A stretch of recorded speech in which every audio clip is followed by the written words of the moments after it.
શું નામ છે આપનું, ક્યાં રહો છો અને શું ઘટના બની છે અને આપને કેવી રીતે જાણ થશે?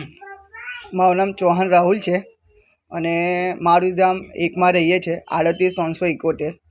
હું કાલે રાતે 8 વાગે લગ્નમાં જવા નીકળ્યો હતો અને ઘરે કોઈ હતું નહીં. પપ્પા જોબ ઉપર હતા રાત્રે. તો સવારે જ્યારે પપ્પા જોબ પરથી આવ્યા તો બહાર જારીનો નચુકો કાપેલો હતો અને ઘરમાં આવ્યા, દરવાજો ખોલ્યો, જોયું, બૂમ મારી મને. તો મારો અવાજ ના સાંભળ્યો, પણ એમણે દરવાજો ખોલીને જોયું તો બધું સામાન વેરવિખેર હતું. એ પપ્પાને એવું કે ચોરી થઈ છે. ત્યાર પછી જોયું બધું સામાન, તો એમાં એક પપ્પાની 1.5 તોલાની ચેન, 2 જૂડા અને રોકડા 40,000, આટલું સામાન અમારું ચોરાઈ ગયું છે. શું લાગે છે જે રીતના આટલી બધી પબ્લિક એટલે જે રીતના નગર છે એમાં બી આવી રીતના ચોરી થઈ જાય છે?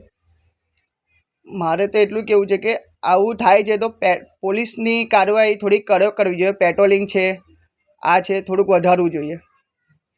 આશરે કેટલાની ચોરી થઈ છે? આશરે 2.5-3 આજુબાજુ ચોરી થઈ છે. 2.5-3 લાખની ચોરી થઈ છે.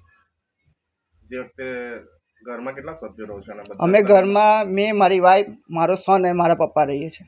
4 જ જણ છે અમે. તમે લોકો મેરેજમાં ગયા? અમે મેરેજમાં ગયેલા રાત્રે. તમે કેટલા ગયા મેરેજમાંથી? મેં સવારે હજી 8, મારે પપ્પાનો ફોન આવ્યો કે આવું થયું છે, તો હું 10 વાગ્યા જેવો આવ્યો ત્યાંથી મેરેજમાંથી પાછો.